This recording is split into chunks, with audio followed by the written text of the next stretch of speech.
Bueno, no sé si lo vieron, ¿no? Bueno, a Toto Caputo, el ministro de Economía, y Milei, ¿no? Y como que cada vez va apareciendo, ¿no? Y va llegando hasta el último orejón libertario del tarro, hablando de comunista y acusándote de comunista, cuando capaz que no tiene ni la reputa idea de qué hablamos cuando hablamos de comunista, ¿no? Entonces, bueno, un poco contestando en este contexto cada vez más fascista. Y además porque viendo cómo se queda armado, ¿no? Como estos dos polos y este choque que se da entre una ultraderecha neofascista, trumpista, mileísta, bolsonarista y muchos más alrededor del mundo. Carla Melonista. Y además, ¿no? Vinculado a las grandes empresas tecnológicas, ¿no? Y todos sus líderes. Que personifica el individualismo financiero y los movimientos por lo común, ¿no? Con esta tensión, ¿no? Entre el fascismo ultraliberalista, ¿no? Contraponiéndose a esta construcción imaginaria sobre lo que fue o lo que es o lo que sería el comunismo, ¿no? Ahora, ¿por qué tu vieja, ¿no? Como para pensar en esta idea de por qué tu vieja, comunista tu vieja, ¿no? ¿En qué sentido tu vieja, no? Y pensemos en esto que vos decías recién, que era mi mamá. Bueno, nada, ¿quién es tu vieja, no? Tu vieja Tu vieja cocina con grasa, organiza, así se escuchaban los putos en mi barrio, me acuerdo. Sostiene, piensa en el otro y encarna justamente lo que el neoliberalismo extremo teme. La red, el cuidado, la solidaridad, la cooperación, lo hagamos entre todos, nadie se salva solo, ¿no? Tu vieja es comunista no porque milite en el PC, en el Partido Comunista, sino porque cocina para muchos, cuida enfermo, arma grupos de WhatsApp del barrio, junta ropa para el vecino, defiende el agua, la plaza, la escuela, llama a tus tías para organizar un cumpleaños, hace sindicalismo emocional, ¿no? Negocia la paz familiar. Es la unidad básica de la comunidad humana. Eso si pensamos obviamente en un estereotipo de la madre para que vos tengas una idea de qué representa lo común, ¿no? Y el cuidado de lo común, que es lo que hace tu vieja. Sí. Entonces, no es comunista tu vieja, ¿no? Esto del insulto, sino un diagnóstico. Si vos llamás comunismo a cualquier gesto, hasta un piropo, digamos, a cualquier gesto colectivo comunitario solidario, entonces la primera comunista de tu vida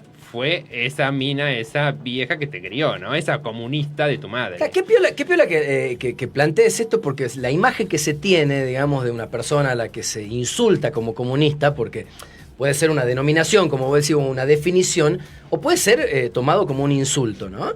Qué sé yo, como el negro, que va a decir, che, negri, ¿viste? O sea, negrito, que es amigable, como un negro de mierda. El comunista, uno, ¿cómo lo imagina? Lo imagina flaco, desgarbado, sucio, vago, que hace 300 años que está en la UNSA, que no labura ni en joda, que no se baña nunca el hijo de puta, ¿entendéis? Cosas por el estilo, y que está buscando todo de arriba. Esa es la idea general que hay, ¿no? Y la parte positiva, de alguna manera, de la mirada común, queda enterrada, ¿no? Exactamente. ¿Y por qué, no? A ver, ¿qué fue el comunismo si lo pensamos como aplicado y cómo se deformó?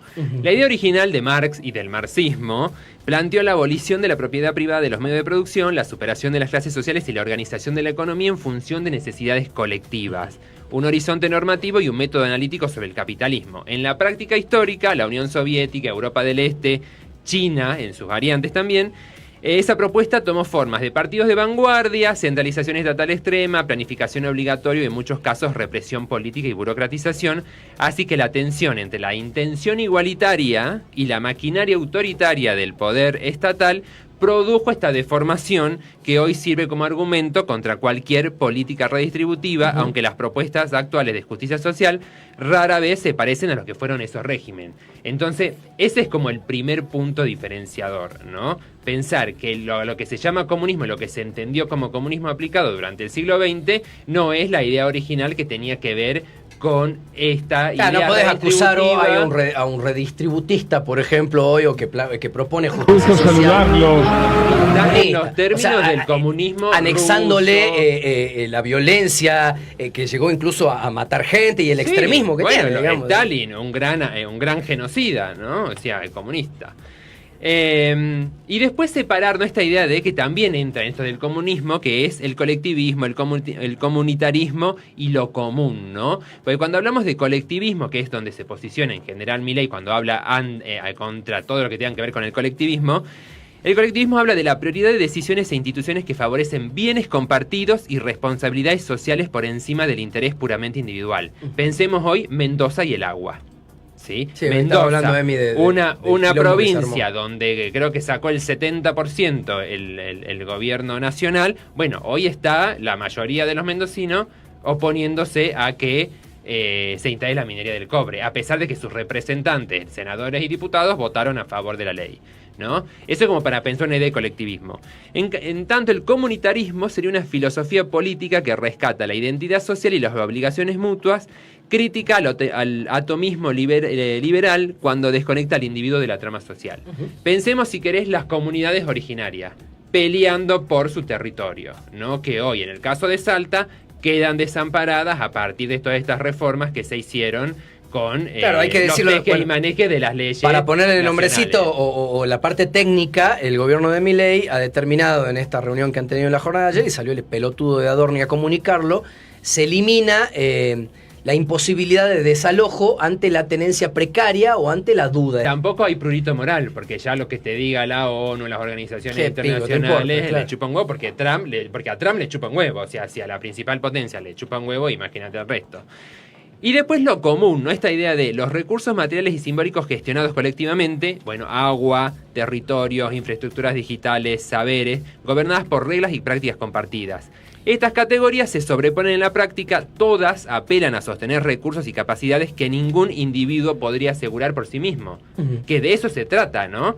Y cuando nosotros nos preguntamos por qué las sociedades occidentales, como la Argentina en particular, están fundadas en la lógica del bien común, bueno, tenemos que ir a que las instituciones modernas, leyes, salud pública, educación universal, sistema de seguridad social, se desarrollaron en respuesta a la necesidad de coordinar riesgos, reproducir capacidades colectivas y asegurar estabilidad social, ¿no? Si querés, como sintetizando con esta idea que pegó muy fuerte en su momento, que bueno, ya nos olvidamos de El Eternauta, que era nadie se salva solo, ¿no? ¿Sí? O sea, ese, si querés, como la metáfora que sintetiza, ¿no?, la construcción de sociedades comunitarias como la Argentina, ¿no? Que el otro día vi un video de un gallego, esa solidaridad que sí, vienen contra ella, ¿entendés? Como si nunca lo hubiésemos tenido. El otro día vi un video de un gallego que explicaba, o sea, desde el nacimiento, y relataba, ¿viste?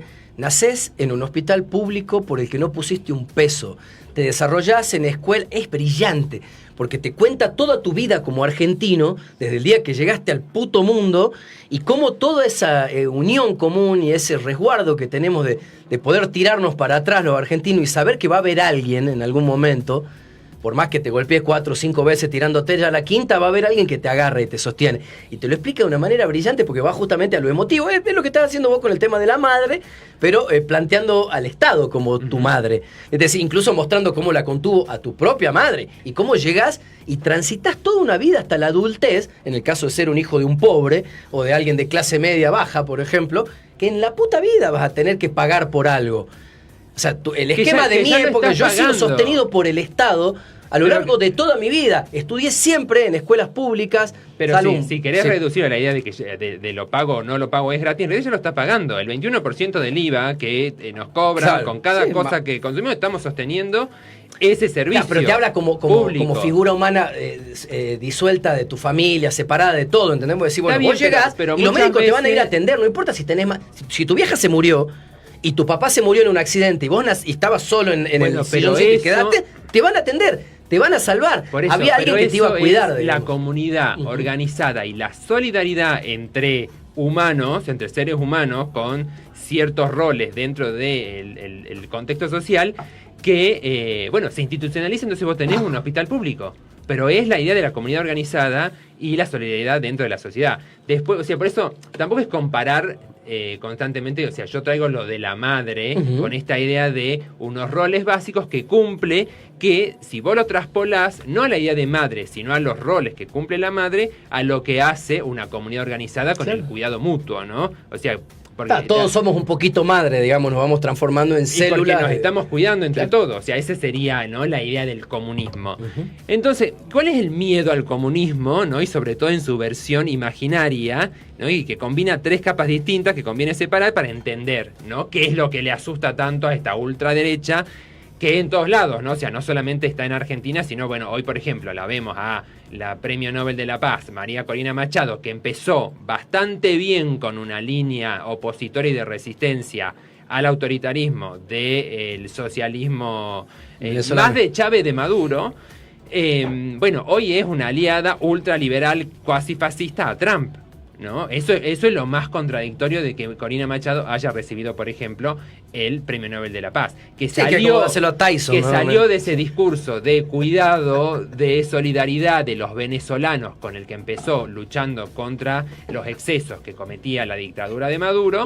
Bueno, hoy está parada en la vereda de enfrente, hoy está pidiendo que venga Trump a intervenir, hablando de seamos más libres, de todo ¿no? Como el versito de la ultraderecha fascista internacional. Entonces, el primer miedo que tienen al comunismo, a la idea del comunismo, es esta idea de la igualdad impuesta, ¿no? Porque para buena parte de las élites económicas y también para quienes se identifican aspiracionalmente con ellas, pensemos en los criptobros, la idea de una sociedad donde no existan ventajas heredadas, donde los privilegios no se transmitan automáticamente y donde la riqueza no pueda multiplicarse sin límites, es percibida como una amenaza existencial. Porque la igualdad es vista como un límite, una frontera moral a su libertad económica. La ultraderecha lo traduce así: la igualdad destruye la libertad, cuando en realidad lo que destruye a la libertad es la licencia de dominar, ¿no? O sea, lo que le da principal miedo a la ultraderecha fascista es esta idea de poner límite a la jerarquía y a esa estructura de dominación de poder, del más rico sobre los pobres. Sí, que es prácticamente una mirada entre feudal y monárquica, ¿no? De que nadie te puede tocar el culo porque estás arriba y sos más o menos el representante de Dios en la tierra, ¿no? El miedo a la desaparición de las diferencias de clase. Este es el más profundo y el que no se dice, pero opera en el fondo del imaginario. En una sociedad verdaderamente igualitaria, la riqueza no compraría poder político, la herencia no garantizaría estatus, el recurso escaso no sería la plata, sino la capacidad de convivir, los monopolios perderían todo control y el capital financiero no puede disciplinar a la población con inflación, deudas o precarización. Que esto tiene origen, hoy escuchaba a un doctor en sociología, creo que es ñato que hablaba de lo que pasaba en Roma, ¿no? Y del origen de esto, de cómo, por ejemplo, se planteaba un impuesto medio falaz a la riqueza. Lo que trataban es de que la clase alta y de poder no presuma lo que tenía, que no le muestre al resto de la gente lo que comía.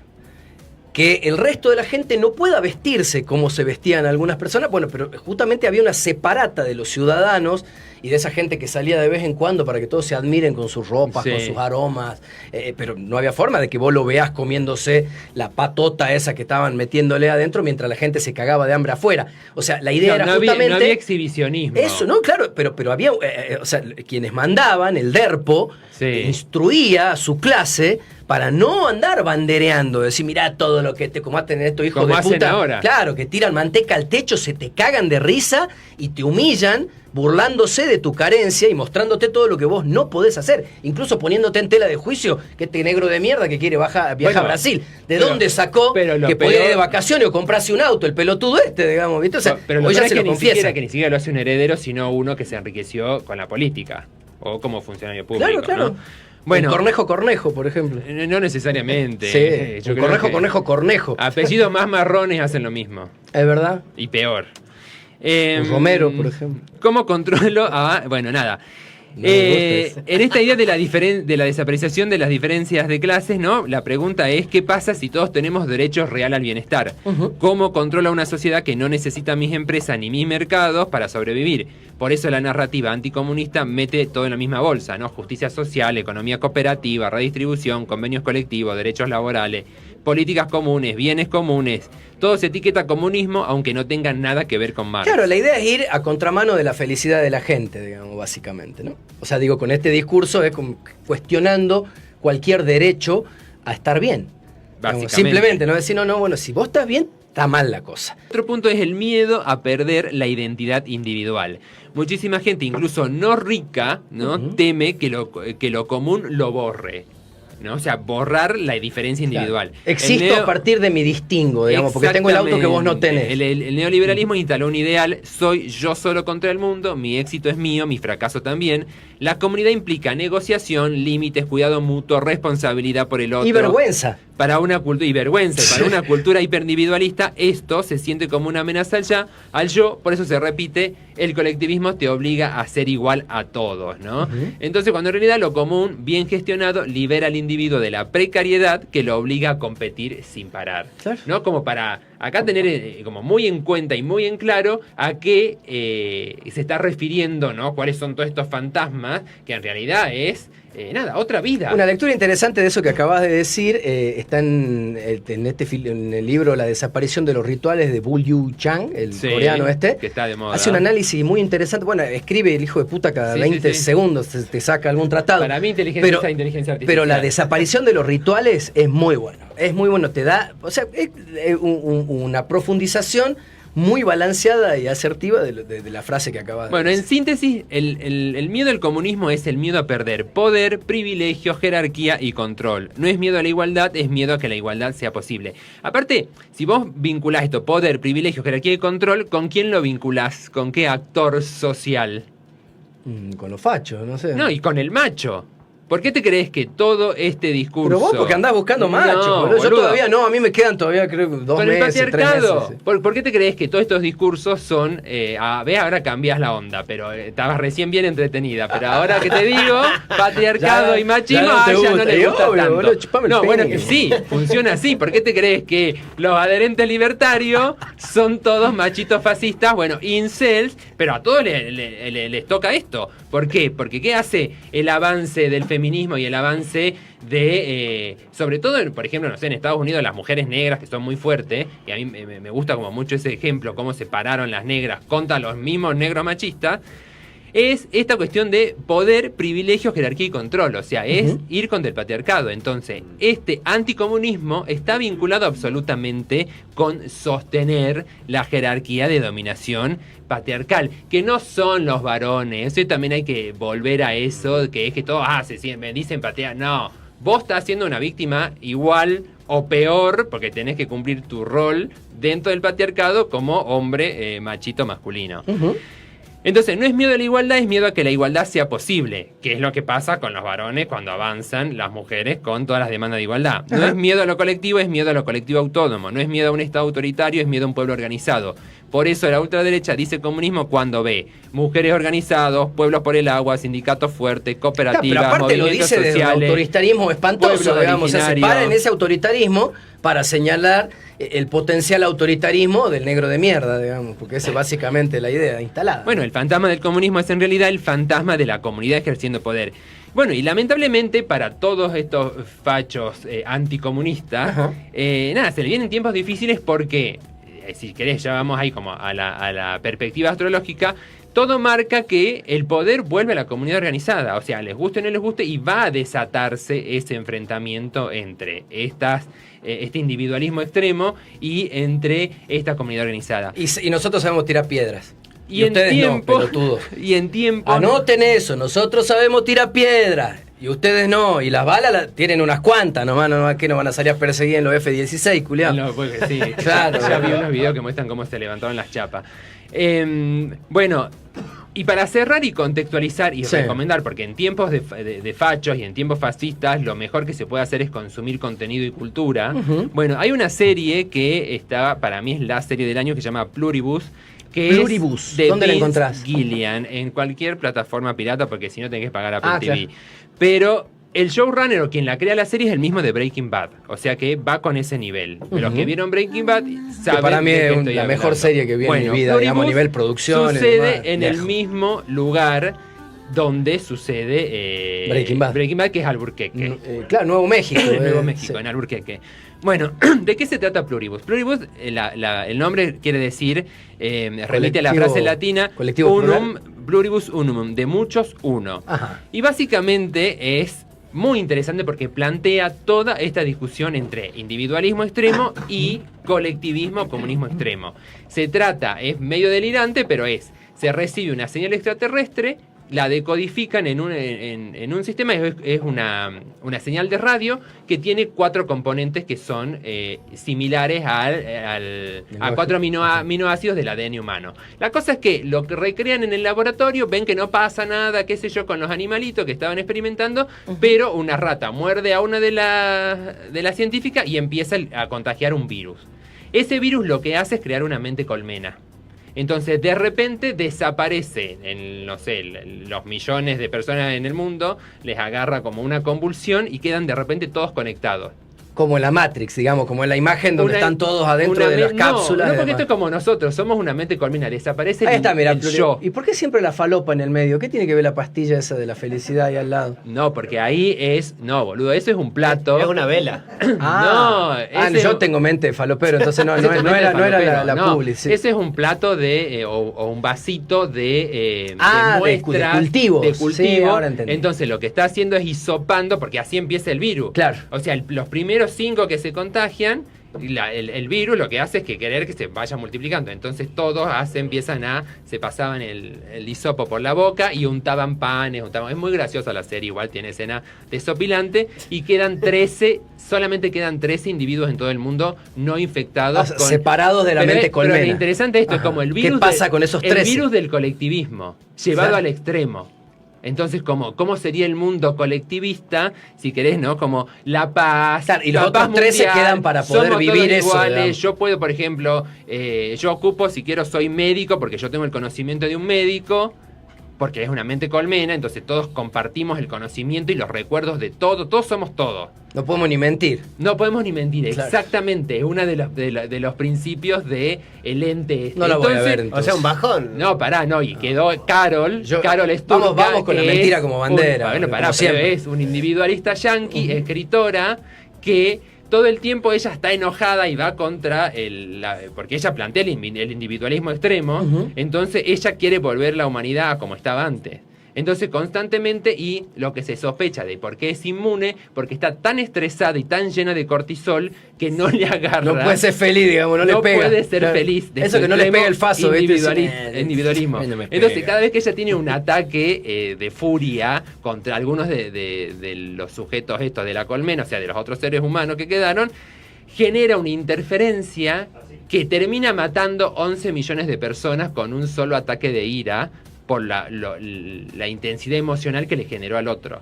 Y como son, o sea, como que te tienen un Emilio Orozco ahí adentro, digamos, y se rompe todo. Claro. Entonces, bueno. Cerrame esto que hay preguntas para vos, ¿eh? Es interesante ver la serie ¿por qué? Porque plantea estas discusiones llevadas a un extremo del paroxismo, que son las discusiones que están ahora actualmente y que cada vez se van a profundizar más. Obviamente son una distopía en los dos extremos, en el extremo del individualismo, claro, que representa esto, y en el extremo del colectivismo. Pero vos, o sea, es como... Saca tu propia conclusión, digamos. Son veganos, o sea, un extremo de veganismo que ni siquiera recoge, o sea, pueden plantar, cosas sembrar, que no tienen sombra. O sea, es ir contra todo lo que implique hacerle daño al otro. Sin embargo... como el rubiecito de los Simpsons, que dice soy vegano nivel 7, no como nada que genere sombra. Así directamente. Exactamente. Bueno, nada, recién está en el capítulo 7, yo acá ya les adelanté un montón de cosas, pero bueno, la pueden buscar en cualquier plataforma alternativa si no quieren pagar. Espectacular lo que pero bueno, trajiste, ese es el ejemplo concreto de esta discusión entre sos comunista o ese extremo individualista en el que, bueno, lamentablemente vivís en comunidad, ¿no? Y la principal fue tu madre.